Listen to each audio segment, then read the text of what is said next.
নমস্কার, আপনারা শুনছেন রাত্রের যাত্রী, সাথে আমি দিব্যজ্যোতি। আশা করছি সকলে খুব ভালো আছেন, সুস্থ আছেন। আগের গল্পটিতে এত ভালো রেসপন্স দেওয়ার জন্য সকলকে অনেক অনেক ধন্যবাদ। তাই আজ আপনাদের জন্য নিয়ে এসেছি সম্পূর্ণ নতুন একটি আরও রহস্যে মোড়া গল্প। তো চলুন বিশেষ সময় নষ্ট না করে আজকের মূল গল্পের দিকেই এগোনো যাক।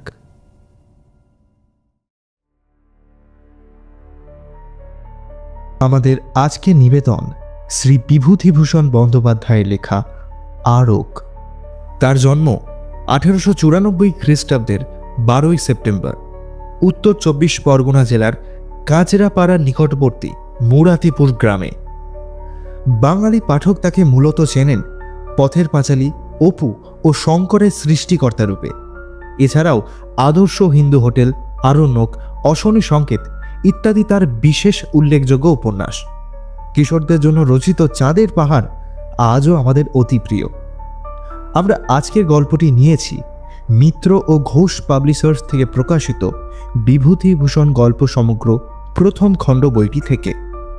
মূল চরিত্রে বিনায়ক দত্ত সিং, ঠাকুরদাদা ও বৃদ্ধ ভিল। শুরু হচ্ছে আমাদের আজকের নিবেদন শ্রী বিভূতিভূষণ বন্দ্যোপাধ্যায়ের লেখা আরক।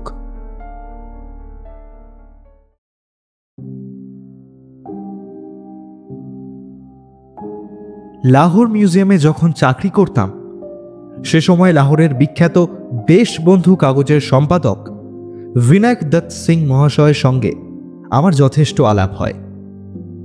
মিস্টার সিং প্রাচীন সম্ভ্রান্ত বংশের সন্তান। তাদের আদি বাসভূমি পাঞ্জাবে নয়, রাজপুতানার কোটা রাজ্যে 3 পুরুষ পূর্বে তার পিতামহ রাজকার্য উপলক্ষে এসে পাঞ্জাবে বাস করেন এবং সেই থেকেই তারা দেশ ছাড়া। সন্ধ্যার পরে তার বৈঠকখানায় গিয়ে বসতাম এবং দেওয়ালে টাঙানো পুরনো আমলের বর্ম, কুঠার, পতাকা, বল্লম প্রভৃতি রাজপুতদের যুদ্ধাস্ত্র সম্বন্ধে নানা ইতিহাস ও আলোচনা শুনতে বড় ভালো লাগত। রাজপুতানার, বিশেষ করে কোটা রাজ্যের ইতিহাস সম্বন্ধে মিস্টার সিংয়ের জ্ঞান খুবই গভীর। কিন্তু এ সকল কথা নয়, আমি একটা আশ্চর্য ঘটনা বলবো। মিস্টার বিনায়ক দত্ত সিংয়ের মতো সম্ভ্রান্ত ও শিক্ষিত লোকের মুখে না শুনলে আমি ওই কাহিনী হেসে উড়িয়ে দিতাম। একদিন শীতকালে সন্ধ্যার পরে মিস্টার সিংয়ের বৈঠকখানায় গিয়ে বসেছি। ভীষণ শীত সেদিন। 2 পেয়ালা গরম চা পানের পর তাওয়ার তামাক টানছি। এখানে বলে রাখি, মিস্টার সিং কিন্তু ধূমপানে অভ্যস্ত নন। আমার হঠাৎ কি খেয়াল হলো জানি না, আমি তাকে বললাম, মিস্টার সিং, আপনি অপদেবতায় বিশ্বাস করেন? মিস্টার সিং একটু চিন্তা করে বললেন, করি। দেখেছেন নাকি ভূতটুত? মিস্টার সিং গভীর সুরে বললেন, नहीं नहीं, ये আমার কথা নয়, আমার ছোট দাদাজির জীবনের ঘটনা। लेकिन यदि ये घटना ना घटतो हमारे वंशे, फिर आज भी हम कोटा राज्ये मस्त बड़ो खंदानी तलुकदार हुए থাকতে পারতাম। লাহোরে এসে আমাকে नौकरी করতে হতো না। वो एक बहुत अजीब घटना। কিরকম? শুনুন তবে। আমার ছোট দাদাজি আমার দাদাজির নিজের ভাই নন, সৎ ভাই। ও মস্ত বড় শৌখিন ইনসান ছিলেন আর খুব সুপুরুষই ছিলেন। আমি বিনায়ক দত্ত সিংয়ের দীর্ঘ গৌরবর্ণ বলিষ্ঠ দেহের দিকে চেয়ে সে কথা অবিশ্বাস করতে পারলাম না। তারপর তিনি বলে যেতে লাগলেন, আমি যখন তাকে দেখেছি তখন আমার বয়স খুবই কম, কিন্তু তিনি তখন বৌদ্ধ উন্মাদ একদম। লেকিন কেন যে তিনি উন্মাদ হলেন, वही ইতিহাস के पीछे আমার আজকের এই গল্পটি। উনি উন্মাদ হওয়াতে কোটা রাজদরবারের কানুন অনুসারে তার ভাগের সমস্ত সম্পত্তি আমাদের হাত ছাড়া। ও বাত ছড়িয়ে আপনাকে আসল গল্পটা বলি। বিনায়ক দত্ত সিং তার অনবদ্য উর্দুতে সমস্ত গল্পটা বললেন। মাঝে মাঝে আমি তাকে নানা প্রশ্ন করছিলাম, সেসব বাদ দিয়ে শুধু গল্পটাই আমার নিজের ভাষায় প্রকাশ করল।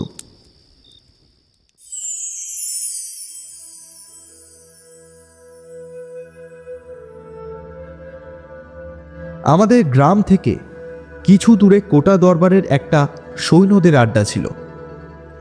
আমার ঠাকুরদাদা সেই সৈন্যদের আড্ডায় মাঝে মাঝে যেতেন এবং মদ খেয়ে ফুর্তি করতেন। তার দু একজন বন্ধু সেখানে ছিল এবং তাদের সঙ্গের নেশাতেই সেখানে যাওয়া। একবার জ্যোৎস্না রাত্রে তিনি আর তার দুই বন্ধু খেয়ালের মাথায় বড়ি নদীতে স্নান করতে যাবেন বলে ঘোড়ায় করে বেরোলেন। বড়ি নদী মরুভূমির মধ্যে দিয়ে 3 শাখায় ভাগ হয়ে সাবলীল গতিতে বয়ে গিয়েছে। যে সময়ের কথা বলা হচ্ছে তখন এই ত্রিস্রোতা নদীর প্রথম ধারাটিতে আদৌ জল ছিল না। মাঝের শাখাটিতে হাঁটুখানেক জল, তারপর মাইলটাক বিস্তৃত চড়া, তার ওপারে আসল ধারা এবং তাতে অনেকখানি জল ছিল। যাওয়ার পথে একজন বন্ধুর খেয়াল হলো তিনি প্রথম ধারার বালির ওপর ঘোড়া থেকে নেমে চিৎপাত হয়ে শুয়ে পড়লেন, আর কিছুতেই উঠতে চাইলেন না। তাই অগত্যা বাকি বন্ধুটি আর আমার ঠাকুরদাদা তাকে সেখানেই বালিশয্যায় শায়িত অবস্থায় ফেলে এগিয়ে চললেন। বলা বাহুল্য, 3 জনের মধ্যে কেউই ঠিক প্রকৃতস্থ অবস্থায় ছিলেন না। আমার ঠাকুরদাদা বড়ধারা অর্থাৎ আসল বড়ি নদীর কাছে এসে পিছন ফিরে চেয়ে দেখলেন তার বন্ধুটি ঘোড়া থামিয়ে বালির চড়ার পশ্চিম দিকে ভীত ও বিস্মিত দৃষ্টিতে চেয়ে আছেন। ঠাকুরদাদা জিজ্ঞেস করলেন, ওদিকে কি চেয়ে দেখছো? বন্ধুটি মুখে কিছু না বলে তিনি যেদিকে তাকিয়েছিলেন আঙুল দিয়ে ইশারা করে ঠাকুরদাদাকে সেদিকে তাকিয়ে চুপ করে থাকতে বললেন। ঠাকুরদাদা চেয়ে দেখলেন বালুর চড়ার ঠিক মাঝখানে অস্পষ্ট ধরনের কতকগুলি মনুষ্য মূর্তি, তারা চক্রাকারে ঘুরছে। কিছুক্ষণ চেয়ে থাকার পর মনে হলো তারা যেই হোক, তারা হাত ধরাধরি করে ঘুরে ঘুরে নৃত্য করছে। সেই নির্জন স্থানে রাত্রিকালে কাদের এমন আমোদ লেগেছে যে লোক চলাচলের অন্তরালে নৃত্য করতে যাবে? এ কথা বুঝতে না পেরে তারা দুজনেই অবাক হয়ে রইলেন। কাছে কেউ গেলেন না, সে কথা আমি বলতে পারবো না, কারণ আমি শুনিনি।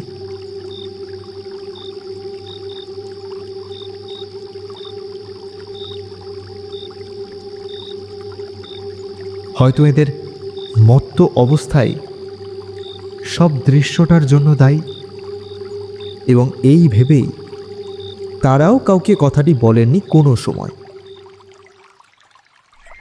এরপরে আরও বছর 3 কেটে গেল।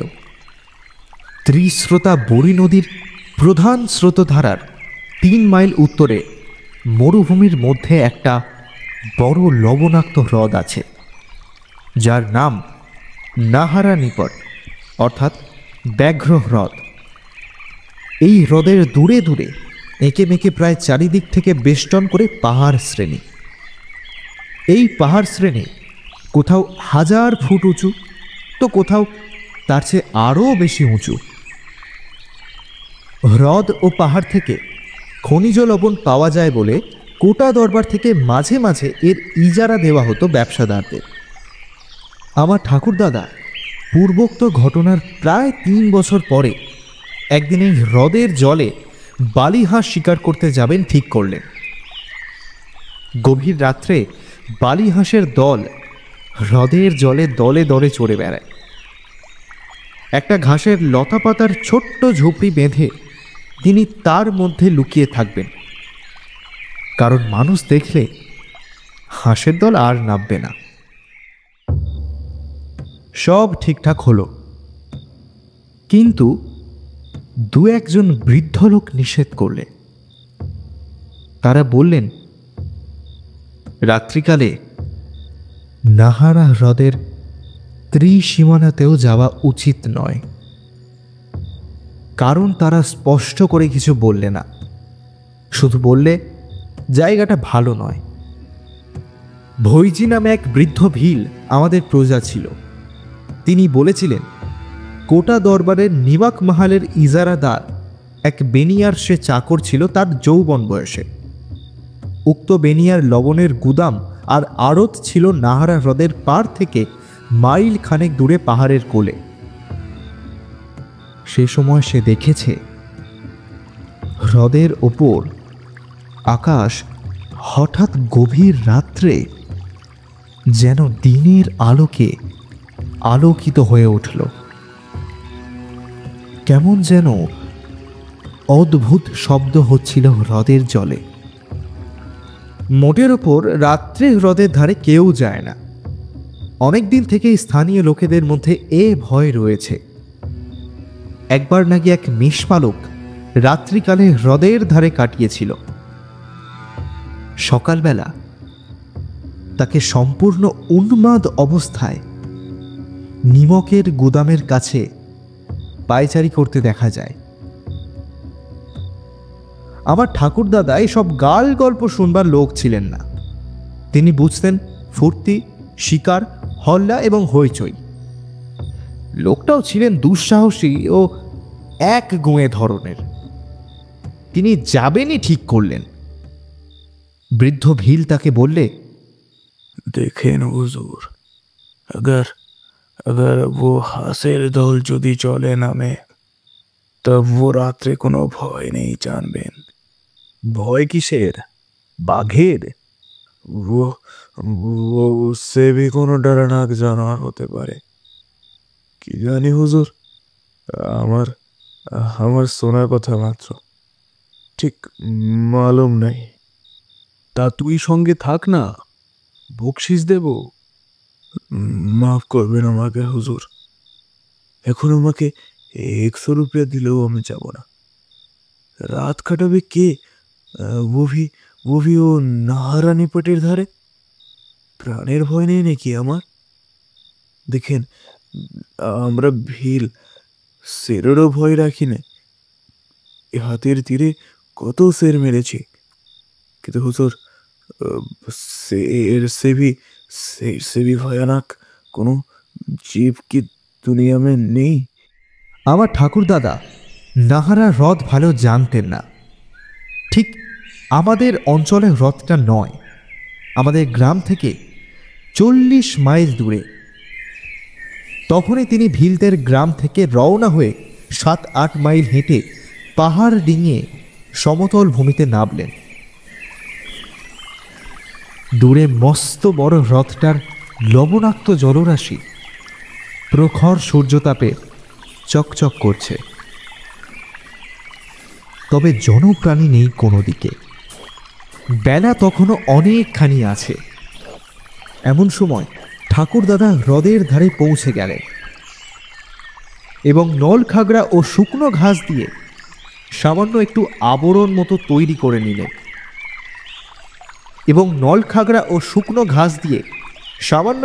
আবরণ মতো তৈরি করে নিলেন জলের ধারে, যার আড়ালে তিনি বন্দুক নিয়ে লুকিয়ে থাকতে পারেন। এবং যাতে হাঁসের দল তাকে টের না পায়। সন্ধ্যা উত্তীর্ণ হয়ে গেল। রাঙা রোদ দূরের পাহাড়ের গা থেকে মিলিয়ে গিয়েছে অনেকক্ষণ। সুন্দর চাঁদ উঠল পূবের পাহাড় ডিঙিয়ে। কৃষ্ণপক্ষের আধার রাত্রি। একদল সবুজ বনটিয়া জলের ধারে নেমে আবার উড়ে গেল। নির্জন নিস্তব্ধ মরুভূমি আর হ্রদ। 2 দণ্ড পরে জ্যোৎস্না ফুটে উঠল হ্রদের বুকে। কৃষ্ণা দ্বিতীয়ার ধবধবে জ্যোৎস্না। 2 দিন মাত্র আগে হেমন্ত পূর্ণিমা চলে গিয়েছে। যত রাত বাড়ে শীতও তত নামে। শীতের মুখে বালিহাঁস আসবার সময়, কিন্তু কই একটা হাঁসও আজ নামছে না কেন? হঠাৎ বৃদ্ধ ভিলের কথা মনে পড়ল ঠাকুরদাদার। अगर वो হাঁসের দল যদি চলে নামে তব ও রাত্রে কোনো ভয় নেই জানবে। যদি না নামে তবে কিসের বিপদ? বাঘ কি জল খেতে আসে পাহাড় থেকে? রাত্রি ক্রমে গভীর হল।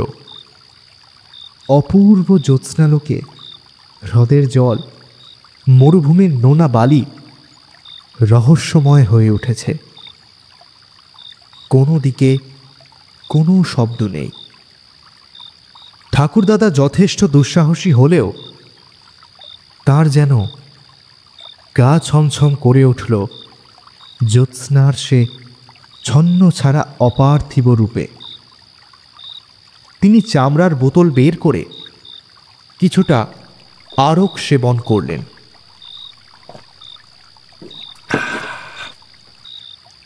হঠাৎ হ্রদের তীরের পশ্চিমাংশে চেয়ে দেখে তার মন আনন্দে দুলে উঠল।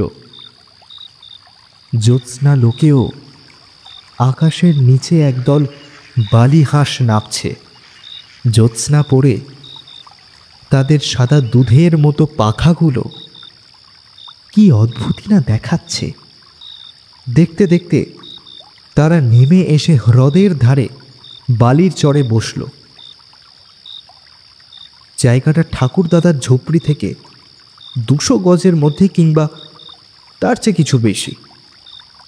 এত দূর থেকে বন্দুকের পাল্লা পাওয়া যাবে না, বিশেষ করে এই জ্যোৎস্না রাত্রে। ঠাকুরদাদা ভাবলেন, দেখি ওরা কাছে আসে কিনা, বা আরও হাঁসের দল নাবে কিনা। কারণ শিকারীর পক্ষে ধৈর্যের মতো মহৎ গুণ আর কিছু নেই। তার চেয়ে একদৃষ্টে হাঁসগুলোকে লক্ষ্য করাই ভালো। কিন্তু পরক্ষণেই ঠাকুরদাদা বিস্ময়ে নিজের চোখ বারংবার মুছলেন। আরও তিনি খেয়েছেন বটে, কিন্তু তাতে জ্ঞান হারা হওয়ার বা চোখে অত ভুল দেখার কি কোনো কারণ আছে এখনই? इसके बाद जो जो घटना हुआ था वो বিশ্বাস করা বা না করা আপনার একান্ত ব্যাপার মিস্টার ব্যানার্জি। लेकिन এই গল্প আমি আমার পিতাজির কাছে অনেকবার শুনেছি। ये আমাদের বংশের ঘটনা, इसलिए আমি আপনাকে বানিয়ে বানিয়ে ঝুট বলছি, ये मत सोचना। ঠাকুরদাদা দেখলেন সেই হাঁসগুলো সাধারণ হাঁসের মতো নয়, অনেক বড়, অনেক অনেক বড়। হাঁসের মতো তাদের চালচলন নয়। তারপরেই মনে হলো সেগুলো আদপে হাঁসই নয়, সেগুলো মানুষের মতো চেহারা বিশিষ্ট। ঠাকুরদাদা আবার চোখ মুছলেন। তিনি মনে মনে ভাবলেন, মাত্র এইটুকু আরো খেয়ে আজ তার কি দশা। পরক্ষণেই সেই জীবগুলি জলে নামল এবং হাঁসের মতো সাঁতার দিয়ে তিনি যেখানে লুকিয়ে আছেন তার কাছাকাছি জলে এসে গেল। কৃষ্ণাদিতিয়ার পরিপূর্ণ জ্যোৎস্নাতে বিস্মিত, ভীতচকিত, দুঃসাহসী আরক সেবনকারী ঠাকুরদাদা দেখলেন তারা সত্যিই হাঁস নয়, একদল অত্যন্ত অপরূপ সুন্দরী মেয়ে। শুভ্র তাদের বেশ, জ্যোৎস্না পরে চিকচিক করছে। তাদের হাসি, মুখশ্রী সবই অতি অদ্ভুত ধরনের সুন্দর।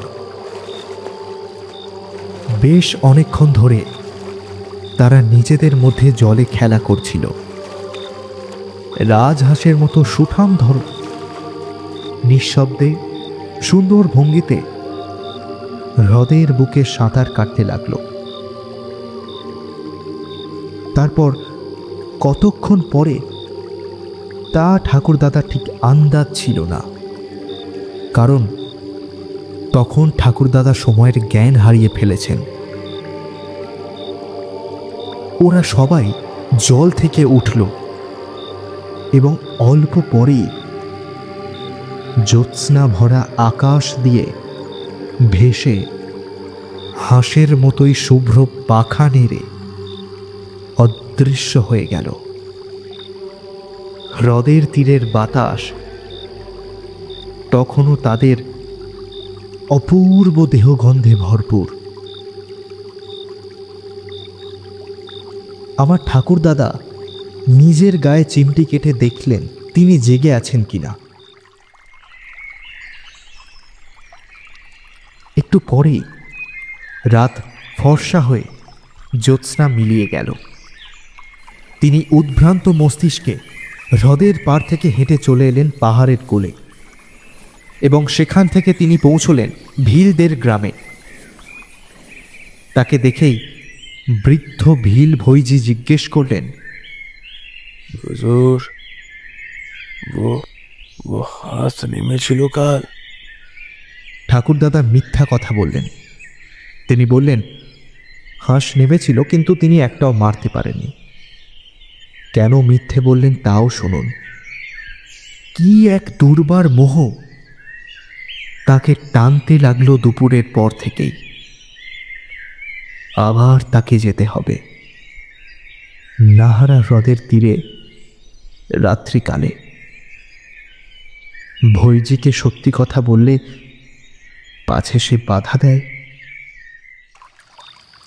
কিন্তু সে রাত্রে বুনো বালি হাঁসের দল জলে নামল। তারা আসল হাঁসের দল। পরপর কয়েক রাত্রি শুধুই বুনো হাঁসের দল জলে নেমে খেলা করে।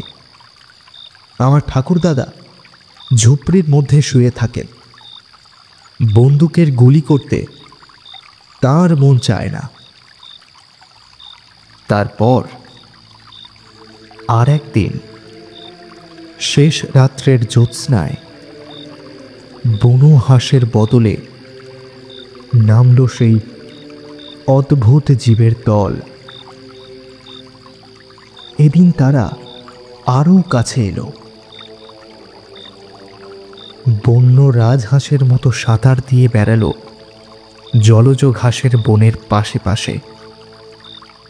তাদের অপূর্ব সুন্দর মুখশ্রী জ্যোৎস্নালোকে ঠাকুরদাদার মুগ্ধ দৃষ্টির সম্মুখে বহুবার পড়ল।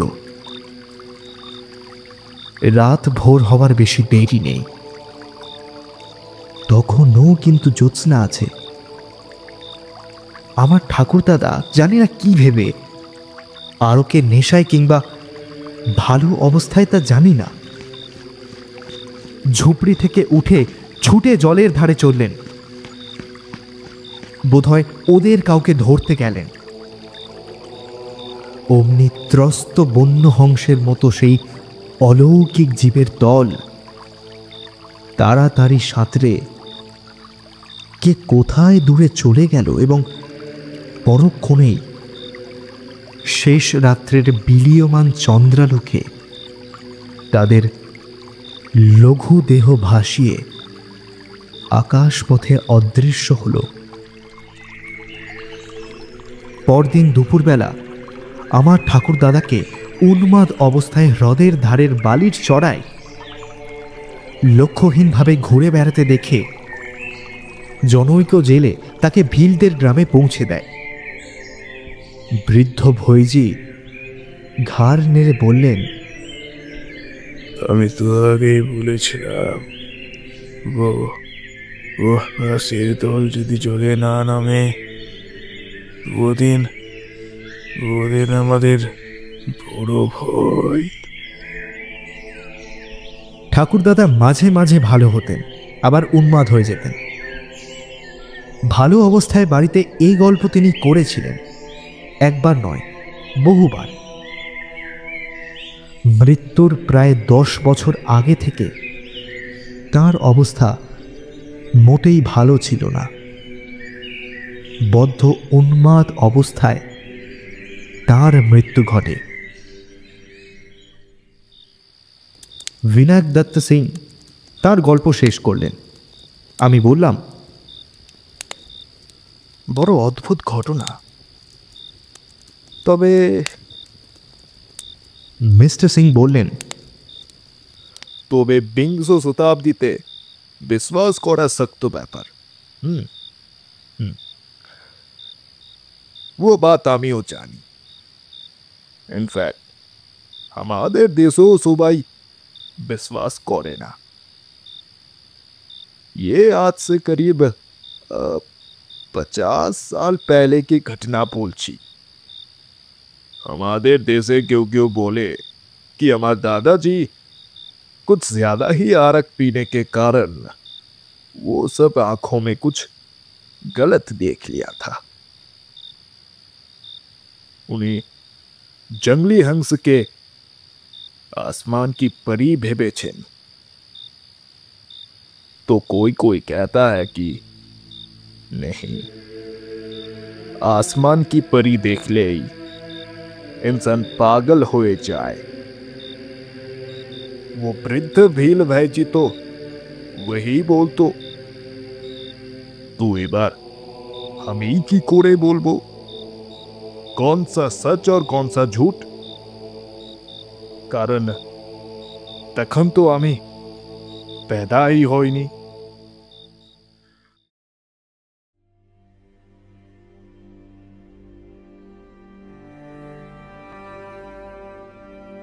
শুনছিলেন আমাদের আজকের নিবেদন শ্রী বিভূতিভূষণ বন্দ্যোপাধ্যায়ের লেখা আরক। ঠাকুরদাদার ভূমিকায় শ্রী অরিত্র ঘোষ, বৃদ্ধ ভিলের ভূমিকায় সিদ্ধার্থ, সূত্রধার বিনায়ক দত্ত সিং ও গল্প পাঠে আমি দিব্যজ্যোতি। শব্দগ্রহণ, আবহ সঙ্গীত ও প্রচ্ছদ অলঙ্করণে আমি এবং টিম রাত্রের যাত্রী। সমগ্র পরিকল্পনা ও পরিচালনায় আমি দিব্যজ্যোতি। আশা করছি আমাদের আজকের নিবেদনটি আপনাদের ভালো লেগেছে। যদি ভালো লাগে তবে ভিডিওটি লাইক অ্যান্ড শেয়ার করতে এবং কমেন্টে আপনাদের মতামত জানাতে একদমই ভুলবেন না। আমাদের আগামী কাজগুলি সম্পর্কে সমস্ত আপডেট পেতে আমাদের ইনস্টা হ্যান্ডেলটিকে ফলো করতে ভুলবেন না। যদি চ্যানেলে নতুন হয়ে থাকেন তবে প্লিজ সাবস্ক্রাইব করে আমাদের পাশে থাকবেন, যাতে আগামী দিনগুলিতে আরও ভালো ভালো গল্প নিয়ে আসতে পারি। দেখা হচ্ছে খুব তাড়াতাড়ি আবারও কোনো এক নতুন গল্প নিয়ে। ততদিন সকলে সুস্থ থাকুন, ভালো থাকুন এবং ভালো রাখুন। শুভরাত্রি।